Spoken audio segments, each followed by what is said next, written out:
Okay, so hi. Now I can really actually talk to you. So Ashtanga is, as I said, like the Tony Hawk of skateboarding, except for yoga. It's the OG. It's the original before it was tampered with and commercialized and cheapened by all of the people who came in. Which, you know, there's nothing wrong with commercialization and tampering and cheapness.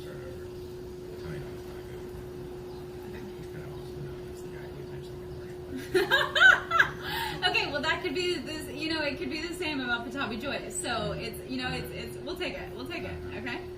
So Krishnamacharya was really the OG, so like Tony Hawk's teacher maybe, or grandfather or something, yeah? But it was a form of asana and asana is the physical movement of yoga. So it's one of the Ashtanga, or the 8 limbs. Ashta, 8 in Sanskrit. Anga, limb, and you asked what Sanskrit is. It's a dead language like Latin. That is the mother tongue, or the root source language of Urdu, Hindi, you know, Gujarati, Bengali. All of these Indian languages come from Sanskrit.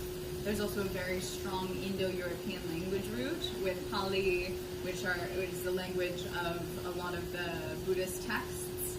And so as you get deeper up into the Himalayas, over towards the Far East, so there's a really strong ancient language root, is Sanskrit. Sanskrit specifically is very special. You heard me chant some of it there, but a Sanskrit word isn't just a word, it's not conceptual. So you have the word flower, you have the word love, you have the word table, you have the word spoon, right? You have the word person, but when you chant on the right trope or tone in Sanskrit, it actually evokes the sense. So one that you probably know is the word Shanti. You've heard that before? Maybe. Anyone who's gone to a yoga class usually has heard Shanti. It means peace. But it doesn't just mean peace, because when chanted, Shanti, Shanti, Shanti,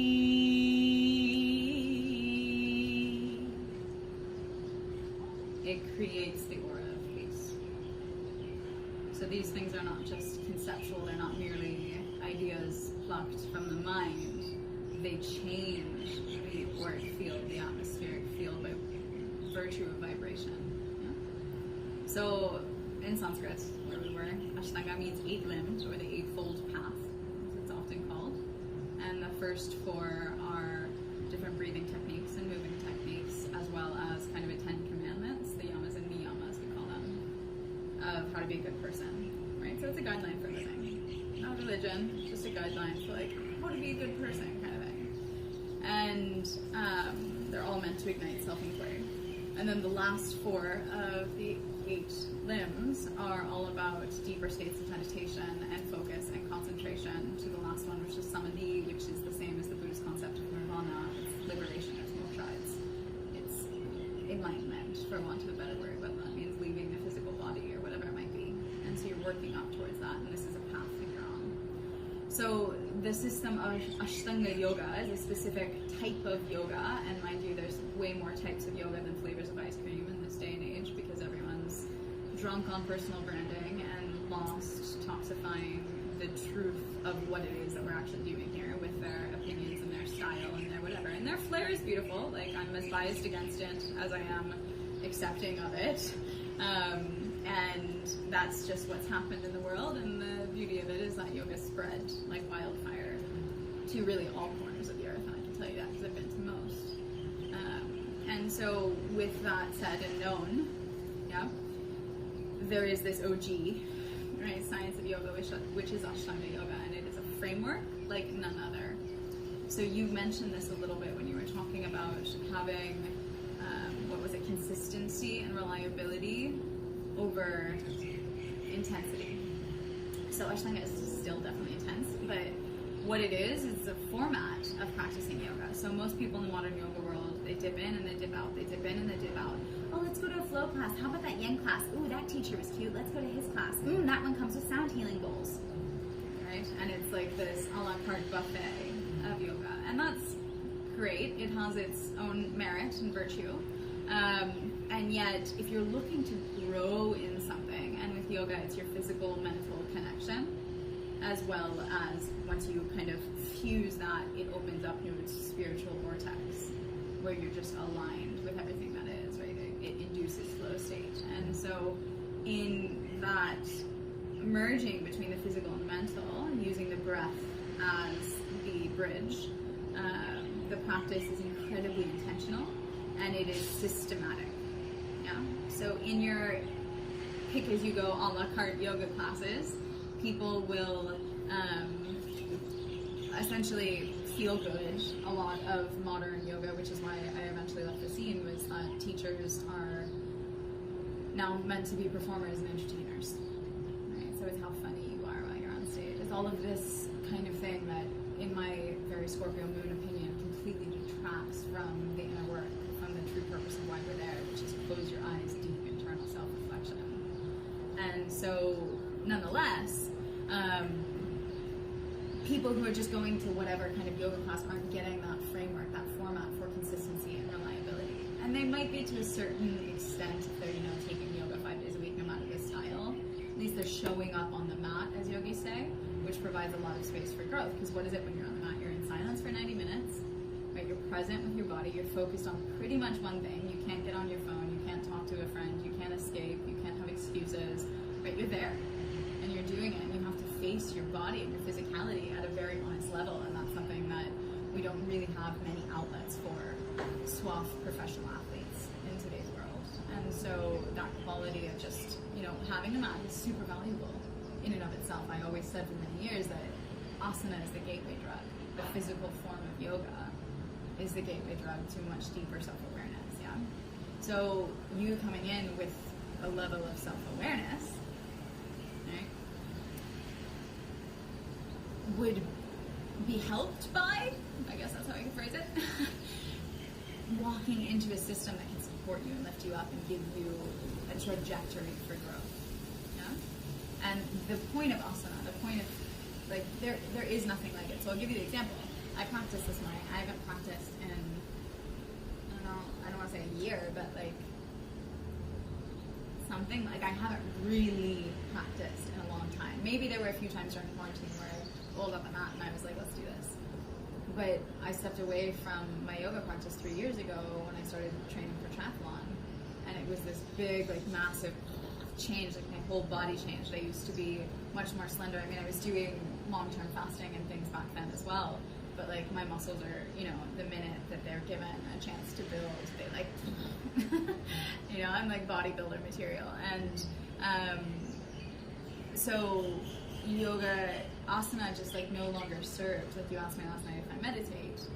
You have a tool that you use for a certain period of time and you no longer use it. And the analogy is if you spend a year carving out a canoe to cross a river, right, and then you cross a river with the canoe and then you get to the other side, do you strap on the canoe and carry it with you for the next 14 miles? Right? You leave it there. Our tools serve us to a certain extent, and so when people have reached a certain level of self-awareness, they no longer need the tools in that way. And so whereas most of the tenets of yoga are amazing, and I love engaging with them on a very intimate personal level, not so much I don't go to other people's yoga classes very often because of that, and because I'm definitely an elitist in many ways, and that's just part of having Taurus Midhaven. I'm meant to be a connoisseur in this level of embodiment. That's my dharma, and it's not easy being critical to everyone, but nonetheless, when it creates a certain standard, and that's what I aim to do, of leveling humanity. That's what TIFA is all about. So, in respect to Ashtanga, it gives a framework to show up every day. So it's 6 days a week, not on your period, not on full moon or new moon. So you have those days off, and then usually it's every Saturday off. Otherwise, it's 6 a.m., 7 a.m. Teachers do it differently all around the world, wherever they are. But something like that every single day. Everyone shows up, usually at the same time, although some Mysore, which is what it's called, styles, are taught differently.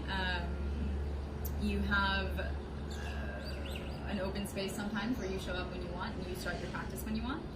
very different than a traditional yoga class. You've been to a yoga class, no? So it's led, they're telling you what to do, everyone's doing the same thing at the same time. So Mysore, you have a sequence, A, B, C, D, E, F, G, H, I, J, K, all the way down. Right? It's not like that, but just for the sake of whatever. And you do that sequence in order, nothing else. And everyone's doing it at their own pace, following their own breath in the space, and the teacher walks around. And so at first, I had a very blessed introduction to Ashtanga. Thank you, Dylan Bernstein, I love you. And like super talented professional Ashtanga yoga teachers, one of my dearest friends. And being in the yoga scene forever, I was always averse to it because Ashtanga seemed rigid and closed, and they were almost elitist. But now, having been in the space, I get why, and I gave 2 years of my life to this style of yoga. And the aspect of going into the Mysore room, Mysore is a city in India where Ashtanga was practiced. Yeah, it's in southwest India. Mysore. Yeah, and this is where Pattabhi Jois, who's the founder of Ashtanga Yoga, kind of combined the calisthenics as well as gymnastics, and then the yogasana that Krishnamacharya came down from the Himalaya mountains, from the rishis or the seers, the knowers, like the future, the very Piscean psychics, who said, here, the world needs this. Krishnamacharya came down around the 1900s and early 1900s and was doing all these crazy flips and things, and it was like, this is a gift for humanity. That's what yoga is, right? That's what asana is, right? Yoga is a much bigger engagement with all. Yoga comes from the Sanskrit root word yug, which means to yoke, to connect, to feel that oneness, to unite. Yeah, union. Yeah, union and yug, you see it has the same Indo-European root word from the Sanskrit and the English, and so that's what yoga is, that's what it means. It's like enlightenment or any kind of God concept of being one with everything. And so it's a greater system that brings you to that. Nonetheless, in this system of Ashtanga, right here I am, my first Ashtanga exposure was in India with a teacher in Orville, and for the first probably 2 days, I was like, oh my god, this kind of feels super authoritarian and rigid. And I was averse to it. And then by day 3, I got it. I understood it. And I was like, wow, this is like we're all kids at recess playing, and the teacher wants us to have fun. It's not like she's looking out for the troublemakers. She's looking out to take care of us. It's like that benevolent allowance. And so once, I got into that and was with that, like it's huge. And I mean, a yoga teacher's ego, like it's one of the biggest ego trips available in the professional world today. So it depends on the teacher for sure and their own level of growth and integrity. And so anyway, I'll finish up. The aspect of being in the Ashtanga space is continuity and accountability. The physicality of yoga is all to create balance in the body. So wherever there's imbalance, like if the outside thighs or the glutes or whatever are not strong enough and you have inner muscles that are compensating for it, right? Yoga serves as a practice if intelligently instructed, which I can always help with, and I have even videos of recordings of things like that. That you're building it every day in a super accountable way. And back to me doing it this morning, and why I decided to pull out the yoga mat and do yoga, was sleeping with the AC, having the vegan cheese yesterday, right? Like I felt it in my body when I woke up. I was like swollen, puffy, whatever. And there is nothing better to drain the lymphatic system than yogasana, than an intelligent vinyasa practice. And so, I'm here, and like within 15, 20 minutes, 30 minutes, whatever, of like doing the practice, I feel it all draining. I mean, mind you, with 2 liters of water and whatever else. And yeah, it's really just magic. Like the sequence has been designed so intentionally that like, I know so much about the colon, right? That like you empty this kind of gastric portal and then you come to the left twist. Like it's so intricate and how it takes care of the inner organs, drains the lymphatic system, builds strength and flexibility at the same time. It's just, it's like par none, whatever the word is. And when you have that consistency of doing it every day, and it's done in a very, I want to say disciplinarian, but that's probably not the right word, way, where the teacher decides, you have to master A before you can do B. Once you do A and B perfectly, then they'll give you C. And so you might be showing up to class for a week and you're only doing ABC, right? For many people, it takes 5 years to get to Z, right? I got to Z plus half of the next alphabet within 5 months, and that's like arguably maybe the fastest anyone's ever done it. But I was practicing yoga for 15 years and practicing professionally for like 8 before I even walked into Ashtanga. So I cheated the system in many ways. And so, like, something that I like to really teach is to teach people how to hack it.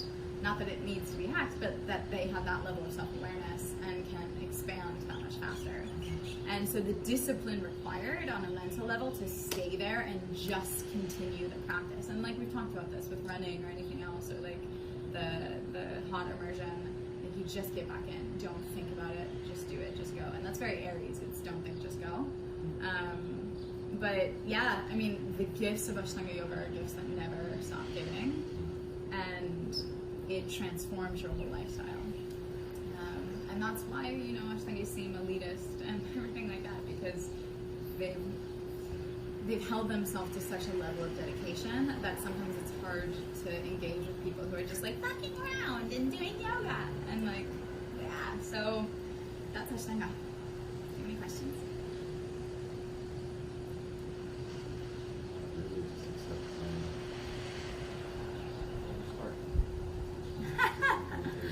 I mean, I can show you ABC for sure. I can show you like A, B, C, D, E, F, G, and that way when you're ready to get a teacher, yeah, you find a Mysore practice, because the other big part of it is community. Like being in the same space with everyone, not talking, doing your own super disciplined self-work daily, like the quality of community that builds is so beautiful. That sounds like something I would like. 100%. As you've come to understand it, it's not like this is a tool that would like myself. Yeah. And yeah, so for sure, I mean, and anyone can go on YouTube and like start learning. There's charts that have the Ashtanga Yoga postures. I mean, it's sun salutation A, sun salutation B, and then a few standing postures. That's like your first real chunk that you would bite off. And then just showing up and doing it every day at the same time, not eating for 12 hours before when you start practice.